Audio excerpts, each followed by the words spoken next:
Cada tarde usted se siente informado. Desde las 6:10, 20 minutos, con el patrocinio de Liuna, local 183. Feel the power.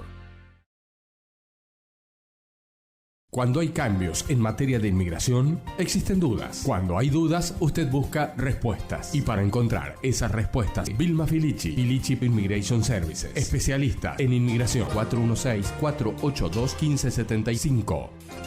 Muy buenas tardes, amigos, bienvenidos a 20 minutos, las noticias de Canadá y el mundo en tu idioma en 20 minutos. Yo soy Diana Lora y te traigo las informaciones de este martes 13 de agosto. Iniciamos a nivel nacional.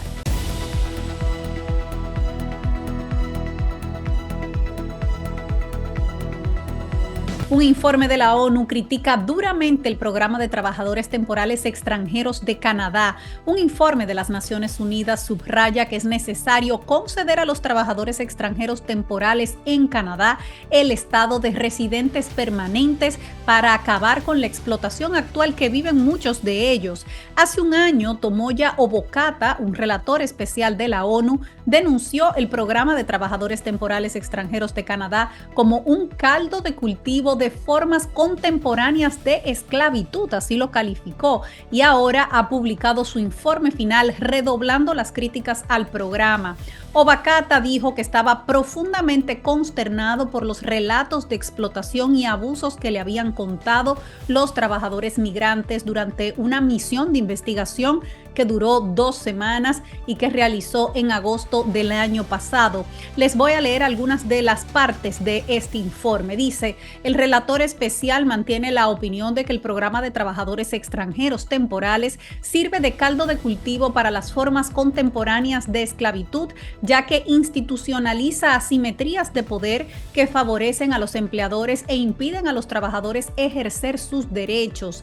Dadas las desigualdades estructurales entre los trabajadores extranjeros temporales y los empleadores y su insuficiente acceso a la justicia y a los recursos, los trabajadores sufren una amplia gama de abusos, así lo afirma el informe.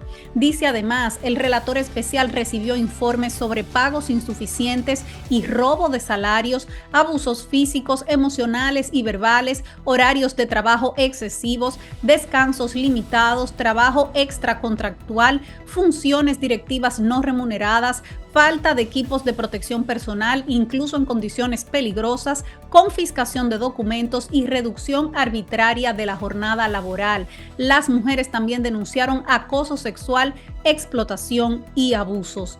El informe señala que aunque el programa permite a los trabajadores solicitar un permiso de trabajo abierto, esto es poco realista para muchos de ellos, dadas las normas que esto conlleva.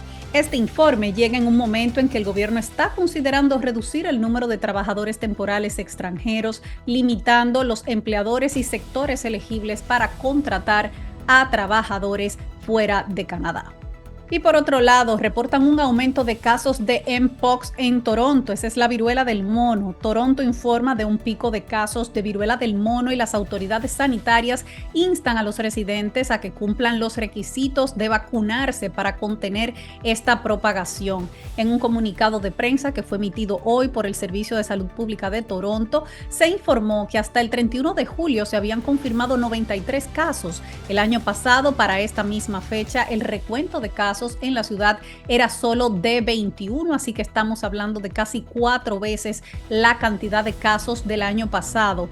Las últimas cifras indican que se han confirmado 13 nuevos casos en Toronto durante las últimas 2 semanas de julio.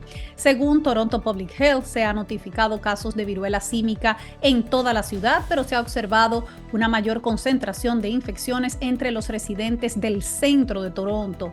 En respuesta a este aumento de los casos notificados, la Agencia de Salud Pública de la ciudad está trabajando con socios de la comunidad para aumentar la conciencia sobre el riesgo de contraer la viruela del mono, mejorando el acceso a la vacunación y además vacunar a los residentes que reúnan los requisitos, así lo dicen en su comunicado. Esta noticia se produce antes de una reunión de emergencia que sostendrá la Organización Mundial de la Salud para determinar si el aumento de las infecciones en África y más allá de África debe ser declarado como como una emergencia mundial. En marzo, Toronto Public Health confirmó que había visto 21 casos de virus de viruela del mono desde principios de año, un fuerte aumento en comparación con el 2023, cuando se registraron 27 infecciones en todo el año.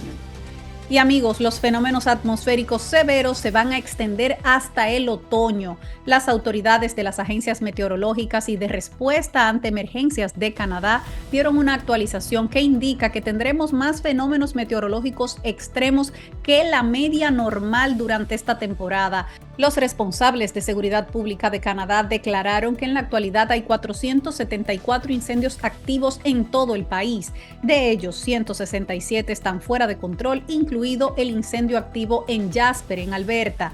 El ministro de Preparación para Emergencias, Harjit Sajjan, dijo que cientos de bomberos internacionales se encuentran en Canadá en este momento ayudando a controlar los incendios forestales. Escuchemos. Hay una actividad significativa de incendios en Columbia Británica, con órdenes de evacuación vigentes para varias regiones. Las condiciones secas y ventosas en los territorios del noreste están creando condiciones favorables para que los incendios crezcan, siendo desafíos severos para extinguirlos. Con respecto a Jasper, he aprobado una segunda solicitud de asistencia que brindará apoyo adicional para Alberta hasta el 15 de agosto. Estamos agradecidos de la asistencia de más de 700 bomberos internacionales de Australia, Nueva Zelanda, Sudáfrica, México, los Estados Unidos y Costa Rica. Más de 600 de ellos se encuentran actualmente trabajando en Alberta.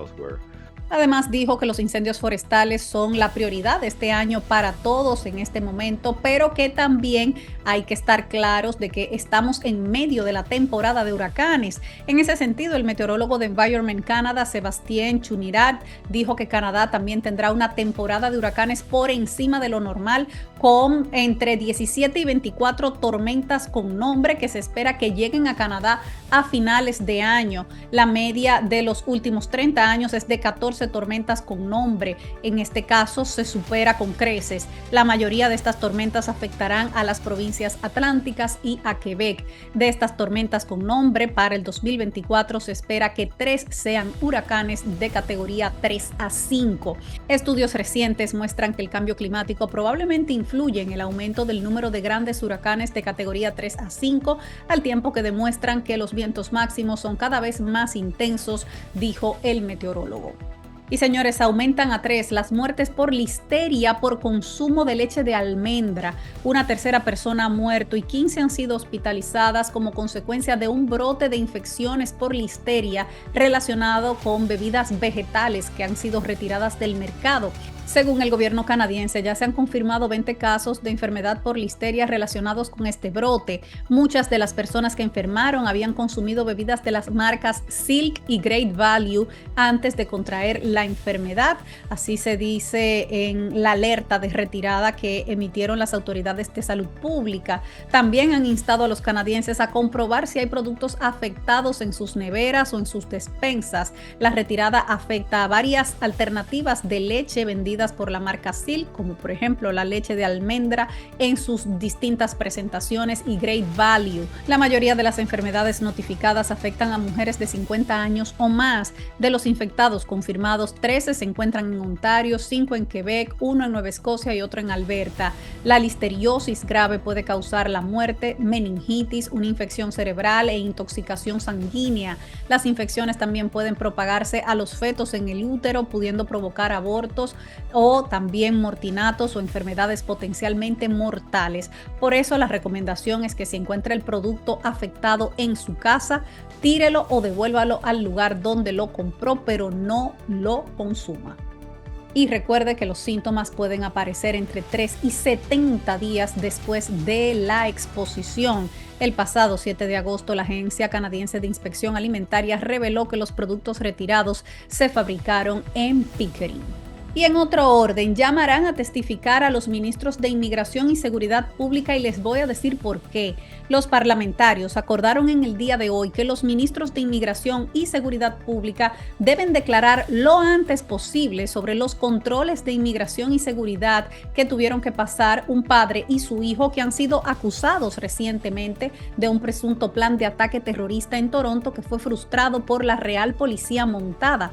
En una reunión de urgencia de la Comisión de Seguridad Pública y Seguridad Nacional de la Cámara de los Comunes, parlamentarios de los principales partidos votaron unánimemente a favor de que el ministro de Seguridad Pública, Dominic LeBlanc, el ministro de Inmigración, Mark Miller, y otros funcionarios federales competentes respondan a las preguntas sobre el caso, pero en especial cómo estos dos hombres relacionados con la organización terrorista ISIS pudieron migrar a Canadá. La comisión ha acordado que los altos funcionarios empiecen a comparecer a finales de este mes como parte de una serie de 6 audiencias sobre el caso. Entre ellos tendrán que testificar también el comisario de la Real Policía Montada y las cabezas de los servicios de inteligencia de Canadá y los servicios fronterizos también del país. Sobre este caso, queremos recordar que en julio la Real Policía Montada detuvo en Richmond Hill a Ahmed Fuad Mostafa El Didi, de 62 años, y a Mostafa El Didi, de 26, a quienes la policía acusó de estar en una fase avanzada de planificación de un atentado grave y violento en Toronto y de estar relacionados con el Estado Islámico. Según trascendió, el padre había sido acusado de participar en el extranjero de un acto de tortura bajo las órdenes del Estado Islámico, por lo que los parlamentarios se preguntan cómo alguien con esos antecedentes pudo entrar a Canadá e incluso obtener la ciudadanía.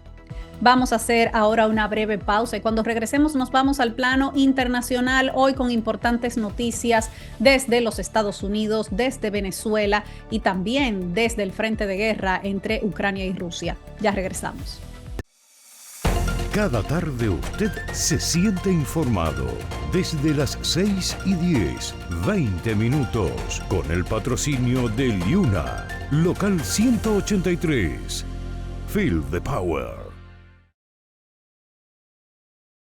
Cuando hay cambios en materia de inmigración, existen dudas. Cuando hay dudas, usted busca respuestas. Y para encontrar esas respuestas, Vilma Filici, Filici Immigration Services, especialista en inmigración, 416-482-1575. Estamos de vuelta en 20 minutos. Gracias por acompañarnos. Vámonos ahora a dar un vistazo al plano internacional.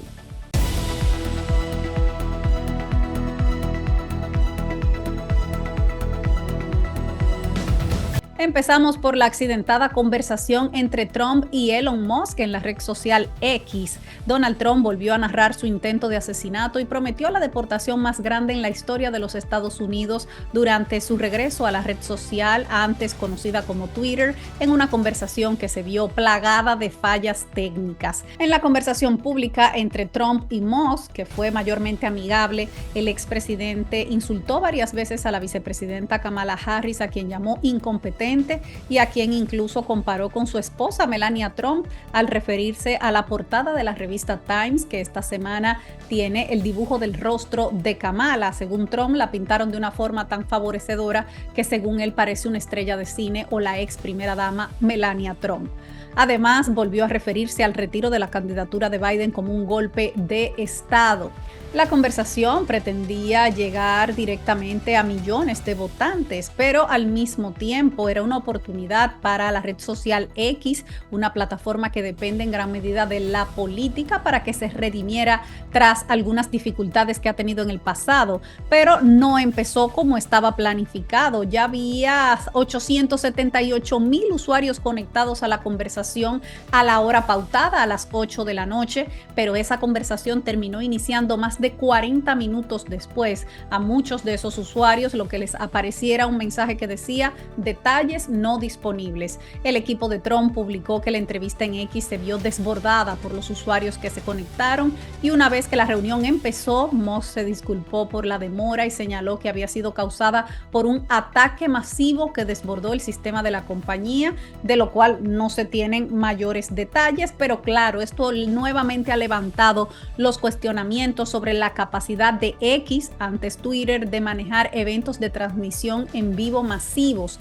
El accidentado inicio recordó la conversación de mayo del año pasado en esa misma red social entre Musk y el gobernador de Florida, Ron DeSantis. El gobernador republicano usó esa plataforma para anunciar formalmente su candidatura a la presidencia. Sin embargo, fue un desastre lleno de fallas técnicas que se vio desbordado por las más de 400,000 personas que intentaron conectarse en ese momento. La reunión del lunes también puso de relieve cómo ha evolucionado la relación personal entre Trump y Musk, dos de los hombres más poderosos del mundo, que en el pasado fueron rivales y que ahora son aliados. Musk, quien en el pasado se describía a sí mismo como un demócrata moderado, incluso en el 2022 insinuó que Trump era demasiado viejo para volver a ser presidente, pero aún así Musk apoyó formalmente a Donald Trump 2 días después de su intento de asesinato el mes pasado. Y bueno, así fue la conversación que duró cerca de 2 horas en la plataforma. Y señores, las tropas ucranianas ocupan 1,000 kilómetros de territorio ruso. El máximo comandante militar de Ucrania afirmó que sus fuerzas controlan ahora 1,000 kilómetros cuadrados de la vecina región rusa de Kursk. La primera vez que un oficial militar ucraniano comenta públicamente los logros de la incursión relámpago que ahora está avergonzando al Kremlin. El general Oleksandr Syrskyi hizo la declaración en un video publicado ayer en el canal de Telegram del presidente ucraniano Volodymyr Zelensky y en otras plataformas de medios sociales. En ese video informó al presidente sobre la situación en el frente y dijo: las tropas están cumpliendo con sus tareas, los combates continúan realmente a lo largo de toda la línea del frente y la situación está bajo nuestro control.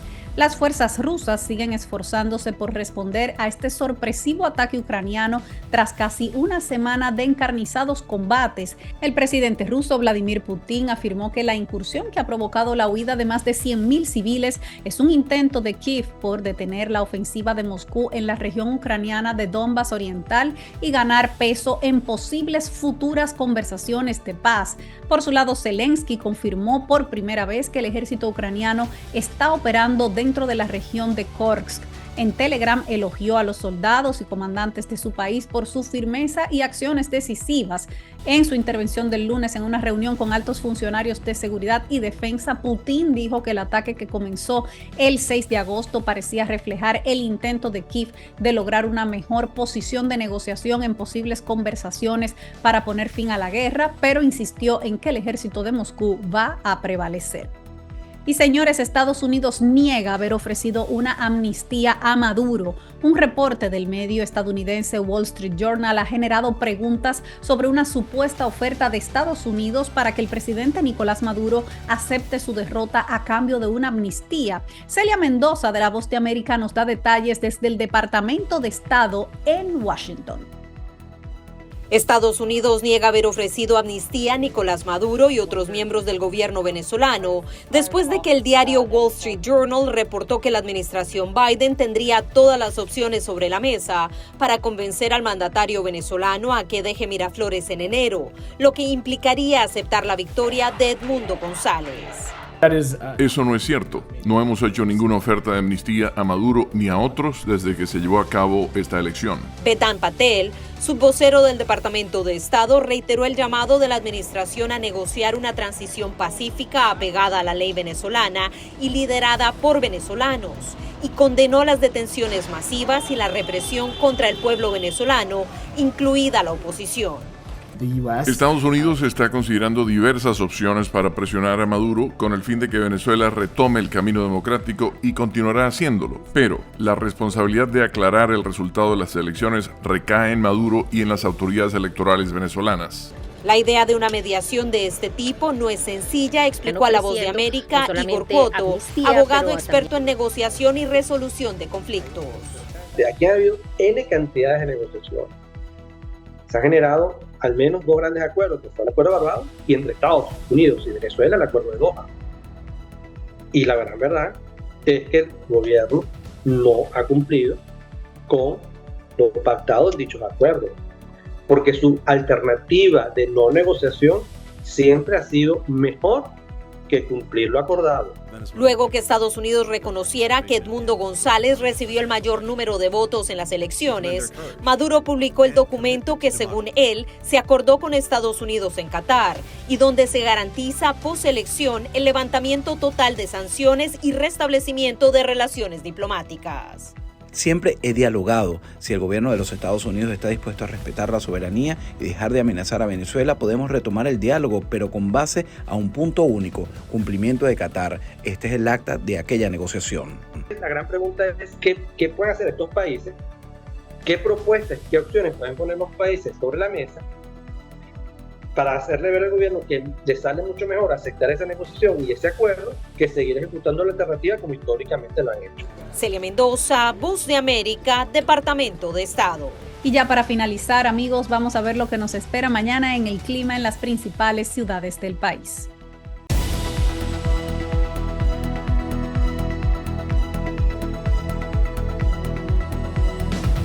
Mañana en Toronto estará soleado, tendremos temperatura máxima de 28, mínima de 18. En Ottawa hay lluvias pronosticadas, un 30% de probabilidades de lluvias y temperaturas entre 29 y 14 grados. En Montreal estará soleado con temperaturas entre 29 y 20 grados. En Vancouver seminublado con temperaturas entre 22 y 14 grados. Lluvias en Calgary con temperaturas entre 23 y 12 grados. Hasta aquí las informaciones de hoy. Gracias por acompañarnos en 20 minutos. Recuerden que desde las 5 de la mañana arranca la programación de Ondas FM con Hola Toronto y que por supuesto todos los días pueden consultar el contenido de este noticiario en el canal de YouTube de Ondas FM. Ahí pueden encontrarlo desde las 6 de la tarde. Yo soy Diana Lora y como siempre me despido de ustedes recordándole a esa comunidad latina que unidos somos más fuertes. Juntos somos más. Hasta mañana.